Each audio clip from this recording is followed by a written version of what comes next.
Bonjour à tous et bienvenue. Alors, la transition climatique et énergétique est en plein déploiement et cette transition, elle est ambitieuse. L'Union européenne a renforcé ses objectifs dans la lutte contre le réchauffement climatique. Alors, cette transition doit s'appuyer sur le rôle croissant des énergies renouvelables d'une part, mais aussi la réduction des gaz et des émissions de gaz à effet de serre et une utilisation naturellement plus efficace de notre énergie. Alors le gaz renouvelable, en particulier le biogaz et le biométhane, ils ont un potentiel de contribution. Alors aujourd'hui, nous allons faire le point sur le déploiement en Belgique et surtout aussi l'évaluation du potentiel et des bénéfices. Alors c'est autour de ce sujet que nous avons invité aujourd'hui 4 experts et partenaires dans cette transition pour cette table ronde sur les gaz renouvelables.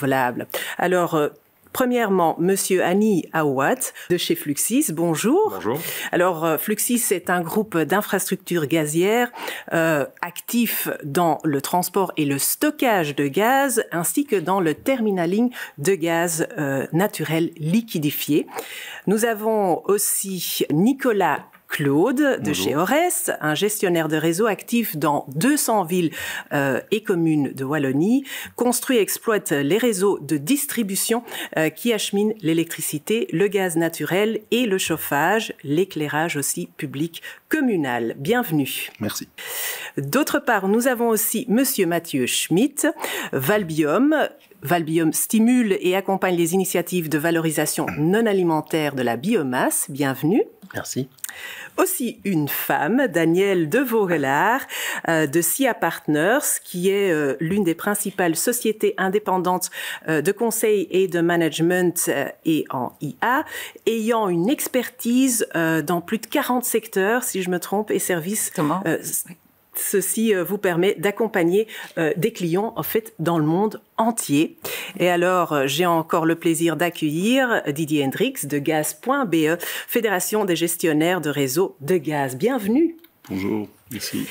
Alors, dans les 40 minutes suivantes, nous allons parler de cette vision des énergies renouvelables. Et j'aimerais lancer la première question. Alors, quelle est cette situation sur le marché du biométhane en 2021 dans, d'une part, l'Union européenne et particulièrement en Belgique? Quelles ont été les évolutions importantes de ces dernières années? Pour situer un petit peu l'enjeu au niveau européen et belge, on est aujourd'hui autour de 19 000 sites de production de biogaz, dont 700, 800 font de l'injection, donc l'injection de biométhane, donc du biogaz épuré, dans le réseau. Au niveau belge, on en est à 5 sites d'injection, et en amont, il y a à peu près 190 sites de production de biogaz. Le marché s'est développé ces dernières années, donc on va dire c'est un peu le grand lancement du marché du biométhane en Belgique depuis quelques années. Mais il y a encore beaucoup à faire. Et là, on va l'évoquer avec le rôle notamment des gestionnaires de réseau. On a, disons, un petit peu de retard par rapport aux autres pays, mais les choses se mettent en place et je pense qu'on peut voir les choses de manière positive pour l'avenir. Alors la Commission européenne, elle a mis sur table en juillet dernier une série de propositions dans ce cadre, le paquet Fit for 55, et parallèlement, les objectifs ont été rehaussés, moins 55% pour la réduction des émissions de gaz à effet de serre d'ici 2030. Alors, est-ce que c'est une bonne chose et est-ce que cela peut impacter le développement du gaz vert ? Je pense que c'est une excellente chose en tant que telle, donc décarboner ou décarboniser le secteur de l'énergie au sens large, tous les secteurs d'activité économique en fait. Les objectifs sont ambitieux, il faut les traduire maintenant en politique belge, et politique belge tant fédérale que régionale, mais il ne faut pas perdre de vue non plus que ça doit rester réaliste. Et dans ce cadre-là, le gaz renouvelable, biogaz, biométhane, on en parlera plus tard, il y a également d'autres types de gaz renouvelables. Ce gaz renouvelable a une contribution certaine pour atteindre ces objectifs de décarbonation. Donc voilà, c'est positif, mais on doit être attentif qu'il y ait une vraie prise en compte de ce gaz renouvelable, tant au niveau politique européenne que politique nationale. Oui, je me permets d'ajouter un petit commentaire. C'est vrai que le biogaz, toutes les études environnementales le prouvent, permet vraiment d'abaisser les émissions de gaz à effet de serre. Alors, Il est capable de performances très variables, mais en moyenne, je pense qu'on peut retenir le chiffre de moins 80% par rapport à un gaz d'origine fossile. Ouais, ce qui est énorme. Als ik daar ook nog even mag iets aan toevoegen. Zelfs de Europese Commissie, dus op Europees niveau zijn we inderdaad heel ambitieus met de min 55% reductie. Maar de Europese Commissie ziet heel zeker een rol voor gas. Op 14 december zou het gas package, of het decarbonization package, moeten uitkomen, maar er zijn al leaked documents. En daarin wordt de rol van gas zeer zeker bevestigd. De moleculen blijft daar heel erg belangrijk, maar nu is het onze taak om die moleculen te gaan decarboniseren of defossiliseren, om het beter uit te drukken. Dus die gasmoleculen die vandaag fossiel is, moet gedefossiliseerd worden. En dat vereist inderdaad een transitie, maar ik denk niet dat iemand betwijfelt dat de rol van de moleculen belangrijk blijft in de transitie en ook in 2050. Dat is al uit verschillende studies gebleken. Er zijn een heel aantal toepassingen waarvoor dat niet of zeer moeilijk kan geëlektrificeerd worden, zoals hoge temperatuurstoepassingen, zoals feedstock voor de petrochemie en dergelijke meer. Dus die moleculen, ja, daar is een rol voor, daar is een plaats voor. Europa trekt zeker die kaart en België ook. Dus met de federale waterstofstrategie bijvoorbeeld zien we die rol toch wel bekrachtigd van de moleculen in de toekomst. Oui, alors vous avez parlé des études. On a fait au cours de la période 2019-2021 plusieurs études. Elles ont été réalisées. Alors quelles sont les leçons qu'on peut en tirer? Mais pour faire bref, donc on s'est dit du côté du secteur du gaz renouvelable, on s'est concerté avec les acteurs belges de la biomasse, Valbiome et Biogaz et en Flandre. L'idée c'était, ok, il faut qu'on mette en carte la situation actuelle, le potentiel, on l'a identifié, les externalités positives de la filière également. On s'est également concentré sur je dirais une partie du demand side, de la possible utilisation, et on voit que en matière de bio-CNG, bio-GNL, là on est dans le transport, il y a un vrai potentiel et des vrais résultats en matière de décarbonation, d'autant plus pour le secteur du transport, qui est plus difficile à décarboner. Et je dirais le dernier chapitre des études en cours, c'est, je dirais, voir comment est-ce qu'on peut mettre en place à terme, enfin rapidement, je dirais, un système de certification qui facilite l'activation du marché, qui le rend lisible pour les différents acteurs. Donc, une série d'études, des résultats. Maintenant, il faut passer à la vitesse supérieure. Et la vitesse supérieure, c'est se mettre en ordre de marche pour vraiment activer ce marché, lever les derniers obstacles et ensuite pouvoir, je dirais, faire en sorte qu'il y ait un avenir pour le biogaz, le biométhane en Belgique, dans un premier temps, mais également les autres gaz renouvelables. La bonne nouvelle, c'est qu'il y a un potentiel qui peut contribuer vraiment à la décarbonation. Le tout maintenant, c'est de se retrousser les manches et d'activer ce marché. Alors, vous vouliez ajouter? Als ik daar ook nog even mag bij aanvullen. Dus SIA Partners heeft een studie uitgevoerd daarover, over het potentieel van biomethaan in het wegtransport, met name in het kader van de RED II-doelstellingen. En daaruit blijkt inderdaad, zoals Didier terecht aanhaalt, dat er een potentieel is, dus dat de feedstock zeker beschikbaar is met bestaande technologieën. Dus dat de feedstock er zeker kan zijn met environmental integrity en met erg beperkte competitie met andere bronnen. Er is niet alleen voldoende feedstock, maar ook een heel belangrijk element, het is zelfs goedkoper. Dus als we een mix hebben van 27% bio-LNG bijvoorbeeld, dan zien we dat dat goedkoper is dan de fossiele alternatieven. Maar uiteraard, Didier heeft het heel terecht aangehaald, is een duidelijk certificatiekader daarvoor cruciaal. Dus zonder dat duidelijk biomethaan, biogas certificatie, raamwerk, wordt het heel moeilijk en zeker alles wat te maken heeft met cross-border trading, dus de handel van certificaten, import, export van biogas, biomethaan, wordt erg moeilijk zonder een duidelijk certificatiekader.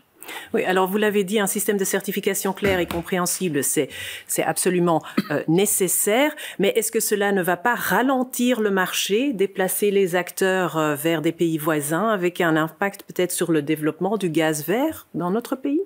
Je dirais, il vaut mieux qu'on ait un système de certification qui soit opérationnel et qui rende le marché lisible pour tous les stakeholders. il vaut mieux démarrer du bon pied avec le bon système de certification plutôt que d'accumuler des erreurs ou des manques sur le marché. Donc je pense qu'il faut qu'on franchisse rapidement cette étape-là. Et on pense que ceci peut être, je dirais, entre guillemets, réglé en 2022. Je pense que, voilà, et à partir de courant 2022, le marché est beaucoup plus lisible et beaucoup plus compréhensible pour l'ensemble des acteurs. Je voudrais juste ajouter qu'effectivement, le marché est demandeur de certification et de performance environnementale, de donner un poids CO2 à ce biogaz, ce biométhane. Et de toute façon, il faut aussi rappeler que le potentiel de biogaz, il est forcément lié à une production de biomasse, et cette biomasse, elle n'est pas infinie. Donc il y a la thématique de la durabilité vis-à-vis de l'usage de ces ressources avec un horizon 2050, où il y a pas mal d'études qui sont en cours. Et puis, il y a également, donc il faut rappeler que, vu la consommation, le besoin de gaz naturel qu'on a par exemple en Belgique, le gaz des pays voisins qui ont plus de potentiel parce qu'ils ont plus de territoire ne sera pas de trop finalement. Donc on a besoin de ces certifications. Et cette certification pourrait même être élargie, je pense, pour pouvoir valoriser ce biométhane de manière assez large. Donc, comme on le disait tout à l'heure, il y a déjà 5 unités qui injectent en Belgique, ce qui représente en Wallonie à peu près la consommation de 10 000 ménages résidentiels. Et donc aujourd'hui, voilà, de pouvoir valoriser cette utilisation du biométhane à travers une certification plus large que ce qui existe aujourd'hui, je pense que c'est une nécessité. Ouais. Alors j'aimerais quand même reposer la question, quel est le rôle du secteur du gaz en général et l'importance et des réseaux?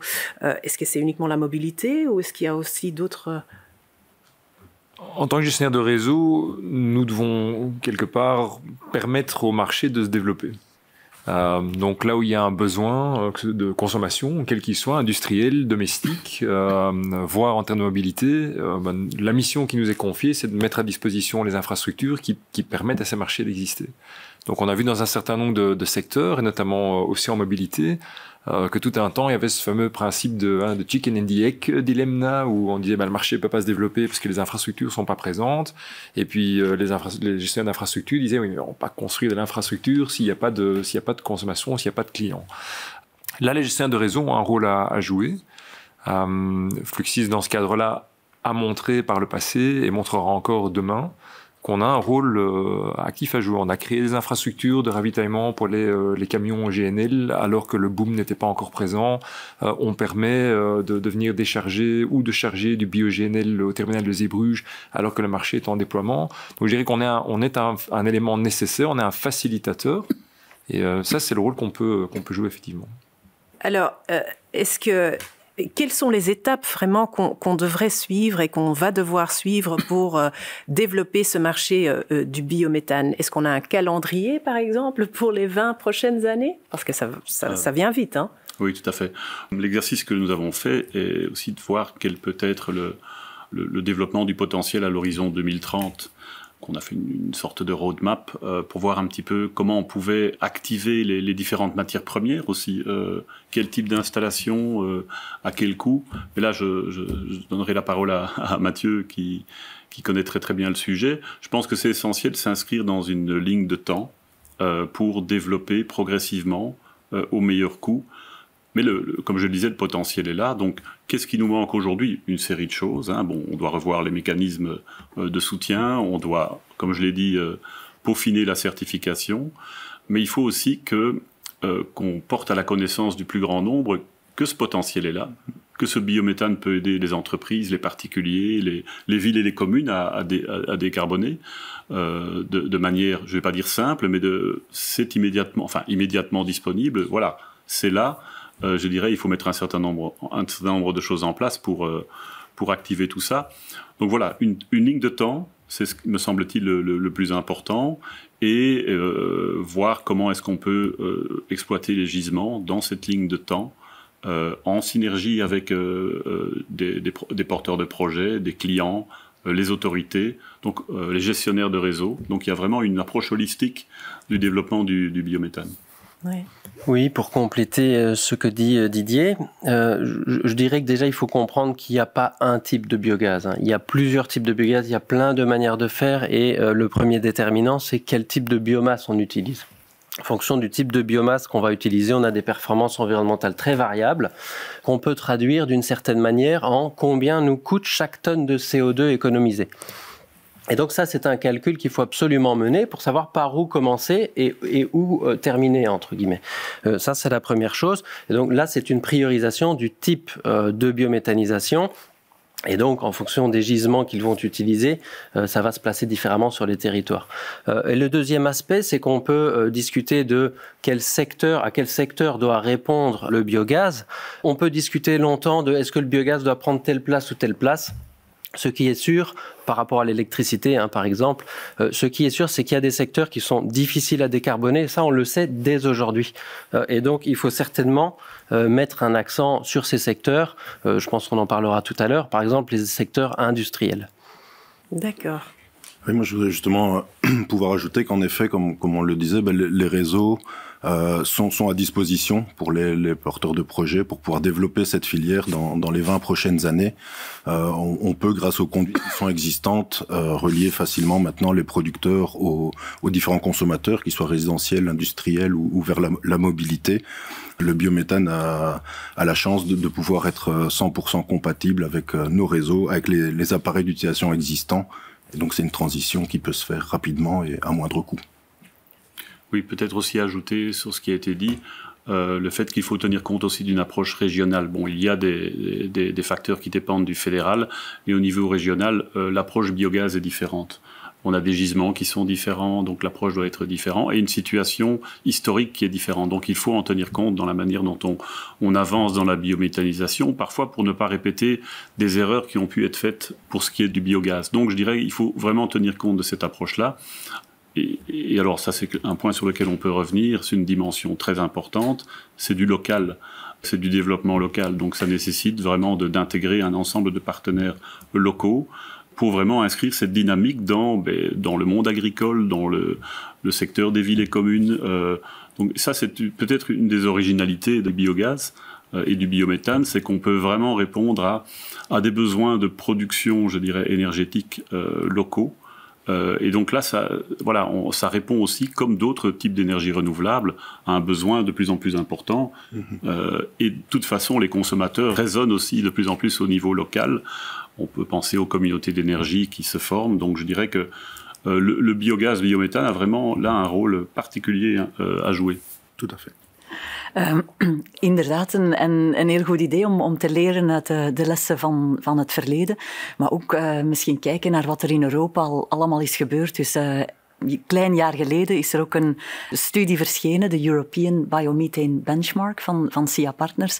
En daar zien we toch dus dat het Europese landschap een beetje een lappendeken is van verschillende snelheden, verschillende regelgevingen, verschillende ontwikkelingen van die biomethaanmarkt. En zoals in het begin al aangegeven, dus de biomethaanmarkt in Europa kent nu, of eind 2019, kende het iets meer dan 700 biomethaanproductie-eenheden met een klim van 50% tussen 2018 en 2020.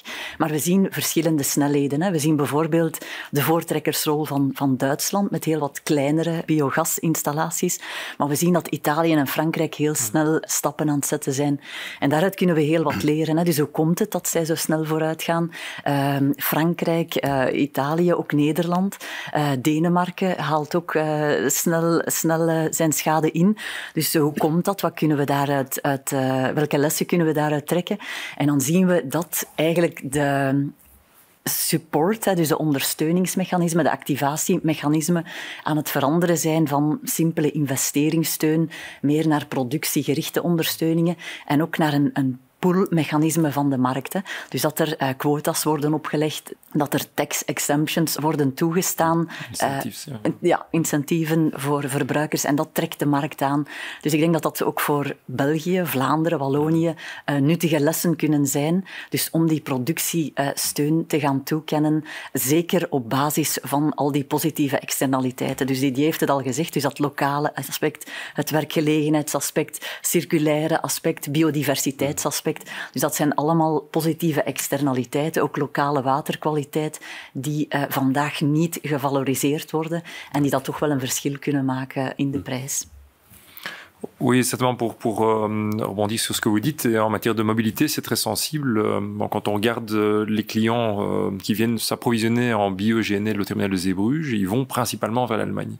Et pourquoi ils vont en Allemagne et pas ailleurs? Parce que, comme vous l'avez cité, il y a des incentives, il y a des mesures qui sont prises au niveau réglementation pour, à un moment donné, faciliter l'émergence de carburants alternatifs là-bas. Et avec, oui, des quotas à respecter, des deadlines qui sont clairs et qui font que, automatiquement, le marché se sent poussé dans le dos pour switcher. Et donc, tout le monde est un peu occupé à chercher en panique où est-ce que je vais trouver le carburant bio que je suis obligé maintenant d'amener sur ce marché. Donc, effectivement, les autorités et les moyens les incentives sont un élément très, très important. Deuxième chose sur laquelle je voulais rebondir, on parle beaucoup d'études, donc il y a beaucoup de choses encore à apprendre en Europe, etc. Je suis intimement persuadé qu'on a aussi beaucoup appris les dernières années, et peut-être que Didier pourra embrayer sur ça, mais à l'instigation notamment de Gaz.be ou d'autres fédérations comme Valbio, Biogasseur en Flandre, on a énormément étudié le potentiel en Belgique. Et donc il y a un moment où il faut se dire, ça suffit les études, maintenant il faut passer à l'action. Et j'ai quand même le sentiment que le marché du biométhane, le secteur du biogaz, biométhane en Belgique en particulier, est quelque chose de relativement flou. On va aussi demander beaucoup aux auteurs de projets de se débrouiller pour rendre ça, faire de ça une réalité. Mais je peux imaginer que pour quelqu'un qui veut démarrer demain en Belgique, il y a un challenge à comprendre comment ça fonctionne, suivant que je sois en Flandre, en Wallonie, à Bruxelles, le quid du fédéral, le quid du régional, est-ce que je suis aidé ou pas, comment je me raccorde, quelles sont les règles du jeu. Et donc, il y a eu beaucoup d'études sur les règles du jeu, donc maintenant il y a un rôle à jouer en tant que secteur pour vulgariser ce secteur et son fonctionnement. Et tout à fait d'accord avec Didier, il y a un certain nombre de questions qui restent ouvertes, tout n'est pas clarifié. On va pas revenir sur la certification, etc. Mais en tout cas, il y a beaucoup de pièces du puzzle qui sont claires. Mais il faut maintenant essayer de faire cet effort de vulgarisation pour le marché, pour aider les porteurs de projets à concrétiser ça en réalité, quoi. Effectivement, ce qui est le plus urgent aujourd'hui, c'est de se mettre en ordre de bataille, comme je le disais. Au fond, Annie parlait des porteurs de projets qui peuvent se sentir un petit peu perdus. On doit sortir de la période des pionniers. Enfin, c'est toujours très bien les pionniers, ils ont eu leur rôle, mais on doit vraiment... Les pionniers se sont débrouillés, ils ont dû apprendre tout de A à Z. Aujourd'hui, il faut faire en sorte que, lorsqu'il y a des porteurs de projets, lorsqu'il y a des communes intéressées, il faut qu'on soit à même de leur répondre sur l'ensemble d'un projet. Donc faciliter, c'est cette notion de facilitateur biométhane, faciliter leur trajet. Et c'est la prochaine étape du développement je dirais, de ce qu'on a appelé la Green Gas Platform, donc une sorte de plateforme d'échange d'informations, mais également de facilitation vers les stakeholders du biométhane en général. Il y a beaucoup de travail à ce niveau-là, donc nous, je dirais, on pense vraiment que le succès du déploiement du biométhane et plus tard de l'ensemble des gaz renouvelables en Belgique passe par cette synergie entre tous les acteurs, les fédérations concernées, les fédérations de la biomasse, le monde économique et industriel, etc. Donc je dirais, c'est un monde extrêmement vaste et on a également fait une sorte de benchmark de ce qui se passait à l'étranger. On se rend compte qu'il y a une incroyable dynamique qui s'est mise en place ces dernières années aux Pays-Bas, en Allemagne, mais également en France, où, je dirais, les projets enfin, il y a un peu plus de 1000 projets déposés en France, 250, 260 injections déjà aujourd'hui, un potentiel identifié, et donc il y a vraiment une volonté ils sont passés à la vitesse supérieure 5 ans avant nous, on va dire, et nous, je pense que le challenge, c'est ça aujourd'hui, de se mettre en ordre de bataille pour vraiment délivrer ce potentiel au marché et pouvoir contribuer très concrètement, à court, moyen et long terme, aux objectifs de décarbonation des autorités, mais également aux objectifs climatiques des entreprises, des villes, des communes. Je pense que ce rôle-là, il faut le remplir dans les prochains mois et dans les prochaines années. Oui, tout à fait. Je pense que dans cette optique de facilitateur, les GRD peuvent apporter aussi leur pierre à l'édifice, dans le sens où on peut étudier les capacités des différentes poches de gaz et de directement pouvoir diriger les projets aux endroits les plus favorables à accepter ces injections de biométhane. Oui, on constate aussi parfois que des choses très concrètes, comme étant la mise en relation des producteurs et des consommateurs, sont des choses qui ne se font pas de manière très naturelle. Je veux dire, on voit des projets de développement de biométhane dans certaines régions. On voit des gens qui switchent, par exemple, pour leur mobilité de carburant traditionnel vers du CNG, voilà, et qui ont l'idée, comme next step, de basculer de ce CNG vers du bio-CNG, par exemple. Mais les producteurs et ces gens qui ont une utilisation potentielle ne se connaissent pas et donc peuvent difficilement probablement se parler aussi. Donc la facilitation, ça couvre toute une série de thématiques, dont celle-là aussi qui est très très concrète. C'est simplement arriver à mettre les gens en connexion de manière à ce que quelqu'un qui a envie de produire ait une meilleure vue sur les débouchés possibles. Ouais, j'ajouterais juste que chez Valbiome, on voit bien ça puisqu'on accompagne vraiment la filière à ce niveau-là, puisqu'on était facilitateur bioénergie, donc on a cette habitude de recevoir des porteurs de projets. Il faut peut-être juste rappeler pour l'audimat qu'un projet de biométhanisation, c'est un projet très complexe. C'est un projet qui va faire en moyenne entre 1 et 10 millions d'euros d'investissement. C'est très lourd en termes d'investissement.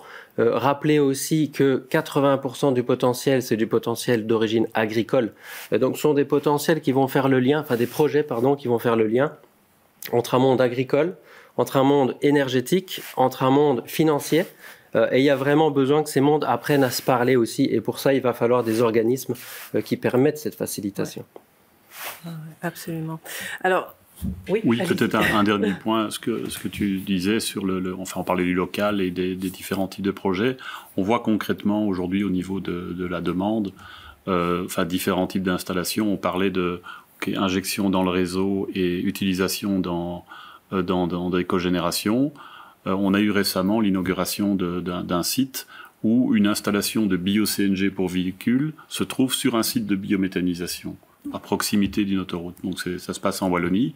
Je dirais que ce qui est intéressant de voir là-dedans, c'est qu'au fond, c'est une installation où il y avait au départ, il y a toujours production d'électricité, production de chaleur qui alimente des appartements, et maintenant, possibilité pour des véhicules particuliers ou des camions de tanker, comme on dit, en bio-CNG, à la ferme, d'une certaine manière.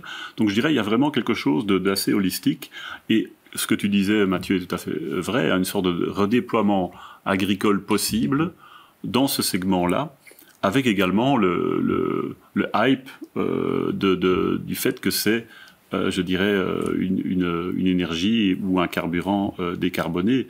Donc là, je dirais qu'il y a une belle histoire aussi là derrière. Et nous, on doit vraiment faire en sorte de bien raconter cette histoire et de la faire connaître à un maximum de personnes. Oui, je crois que surtout cette reconnaissance et le fait de le disperser dans le monde, c'est très important parce qu'on a quand même depuis l'année dernière ce terminal LNG à Zeebrugge qui est le premier en Europe à avoir obtenu cette certification officielle. Alors, il y a aussi le rôle des exploitants de stations-service, par exemple. Donc, tout le monde doit mettre la main à la pâte pour rendre cela plus connu. Mais j'aimerais quand même aussi passer sur le fait que ce pourrait être un atout avec la hausse forte des prix de l'énergie. Alors, peut-être que les gaz verts peuvent avoir leur place là, concurrentielle avec le prix du gaz, peut-être? Si je peux, oui. Dus wat we vandaag meemaken in termen van energieprijzen is ongezien. Hè. Dus we maken het wel al een aantal weken mee, maar het is ongezien. Hè. De prijzen van aardgas, de prijzen van elektriciteit zijn historisch hoog. En uiteraard is dat een zeer moeilijke situatie, een zeer precaire situatie voor een heel aantal gezinnen en bedrijven. Dus dat maakt de kwestie er niet makkelijker op. Dus zeer energie-intensieve bedrijven die hun aardgas gaan moeten aankopen. Maar ook voor kwetsbare gezinnen en gezinnen met sociale tarieven, die maken moeilijke tijden door. Desalniettemin, voor de biomethaansector kan dat eerder als positief bestempeld worden dat de aardgasprijzen vandaag zo hoog zijn. Waarom is dat nu zo? Omdat vandaag zien we dat de prijs van aardgas noteert aan een 95 à 100 euro per megawattuur. Dat is een enorm verschil met begin van het jaar. Dus dat is een factor 5.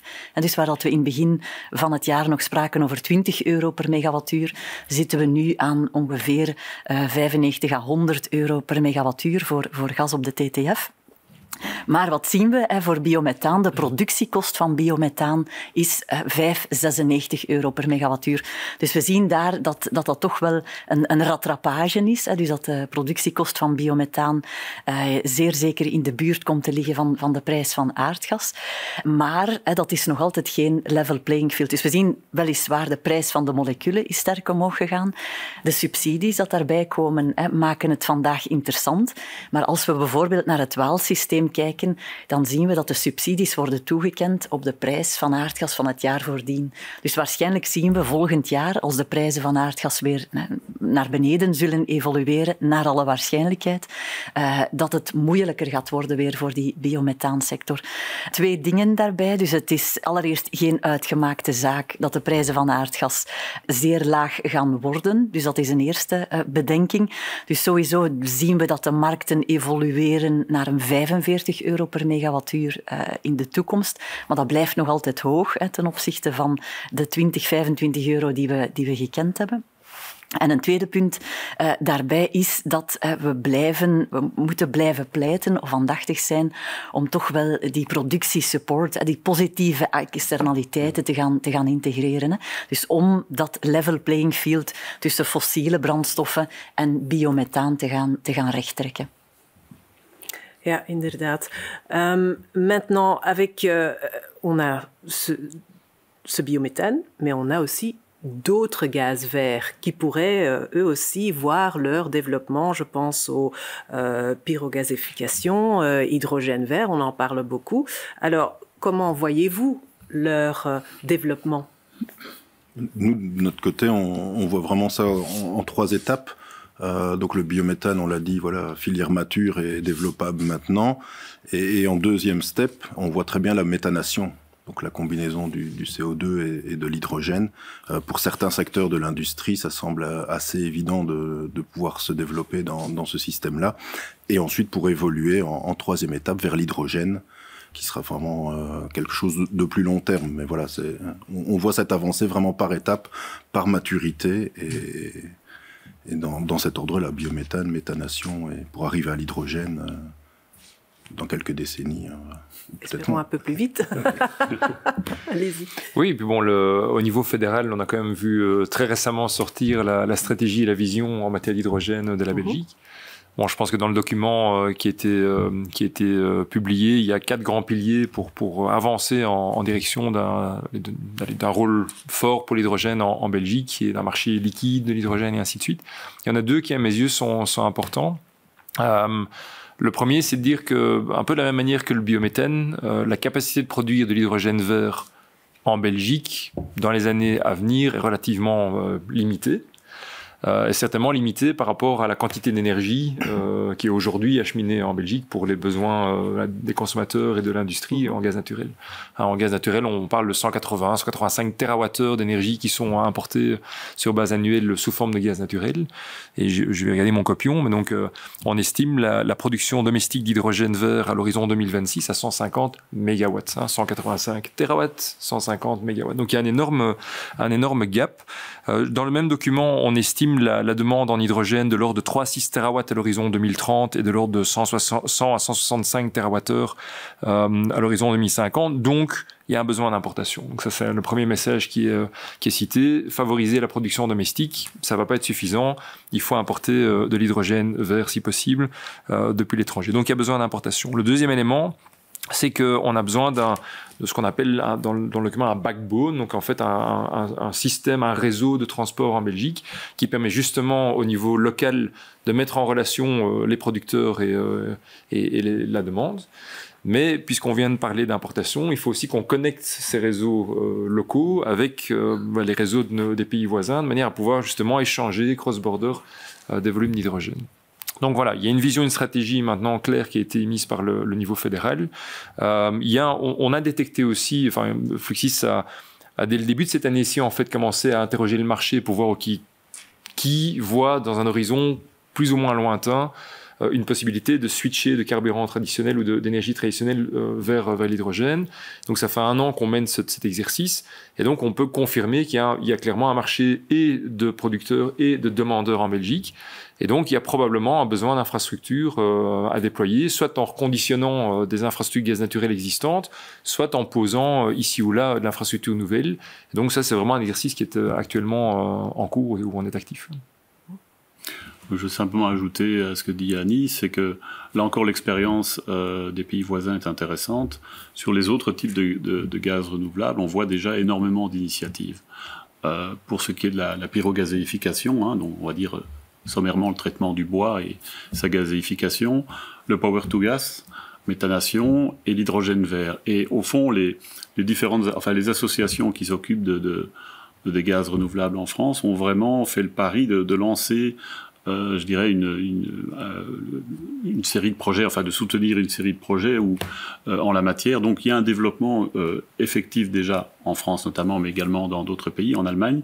Donc je dirais c'est, comme on dit en néerlandais, haalbaar. C'est vraiment quelque chose qui peut être mis en place relativement rapidement, dans la mesure où tout le monde prend ses responsabilités, je dirais, au niveau politique, au niveau industriel, au niveau de l'ensemble des stakeholders. Je dirais que là, on a une belle histoire qui, finalement, nous fait dire qu'on doit aller vers une pluralité de solutions en matière de décarbonation. Et les gaz renouvelables sont une partie de la solution à côté d'autres énergies et technologies qui ont vu le jour et qui vont se déployer également. Donc c'est toujours très très important en termes de décision, je dirais, politique et industrielle, de garder à l'esprit, il ne faut pas mettre tous ses œufs dans le même panier, il faut vraiment se déployer sur une série de solutions alternatives. Ouais, et croyez-vous vraiment qu'ils sont focalisés sur l'hydrogène et le gaz, parce qu'on parle beaucoup d'électrification, hein, c'est tout ce qu'on entend en ce moment. Il faut voir les secteurs, je dirais. Mathieu l'a évoqué, l'industrie, on peut imaginer le biométhane se substituant progressivement au gaz naturel pour une série d'applications industrielles haute température, où il n'y a pas, entre guillemets, d'autres solutions. L'industrie utilise beaucoup d'hydrogène. L'idéal, ce serait à terme de pouvoir passer à de l'hydrogène low carbone ou de l'hydrogène vert, purement vert. Donc il faut vraiment avancer en décryptant chaque secteur d'utilisation et là où telle énergie est la plus adaptée.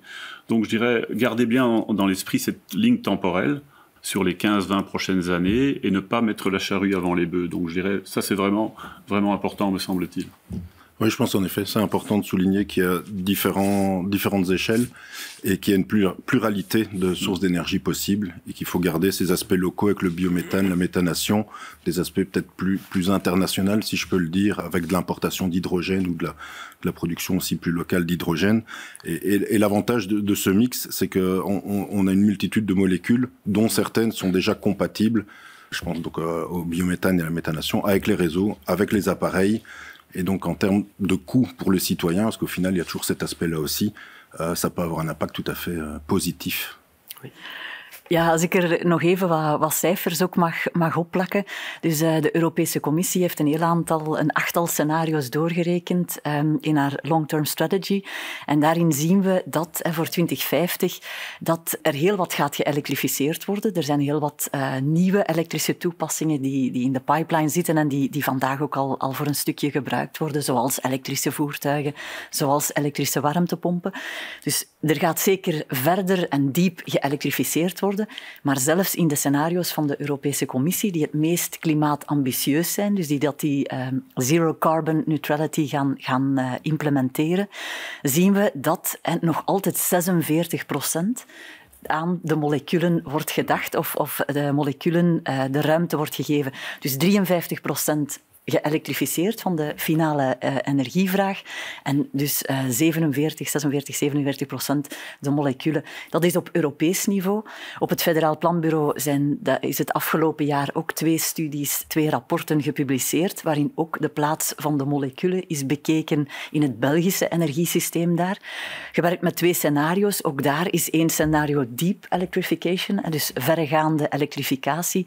Maar zelfs dan nog zien we dat de rol van moleculen, waaronder waterstof, zeer erg cruciaal is, belangrijk is voor een heel aantal toepassingen. Er is al gezegd de hoge temperatuurstoepassingen. We kunnen ook denken aan transport. En dan denk ik niet in eerste plaats aan passagierswegtransport, maar wel aan zwaar transport, aan luchtvaart, aan binnenscheepvaart. Dat zijn allemaal sectoren die zeer moeilijk geëlektrificeerd kunnen worden. Ook feedstock voor petrochemie, voor de organische chemie, behoeft de moleculen. Dus ik denk dat er zeker altijd ruimte gaat zijn, zowel op Europees niveau als Belgisch niveau, voor die zeer noodzakelijke moleculen. Dan nog een klein angeltje daaraan toevoegen. Iedereen is een beetje naar die groene moleculen aan het kijken. Hè. Dus we hebben nu de COP26 gehad. We zien dat er heel wat verbintenissen, engagementen zijn van heel wat lidstaten, van heel wat landen over de wereld. En je hebt dat Paris Agreement gehad. Maar je ziet dat ook na de COP26 er heel wat landen heel erg gemotiveerd zijn voor die koolstof of die defossilisatie van de wereld. En iedereen is daarvoor een beetje naar dezelfde moleculen aan het kijken.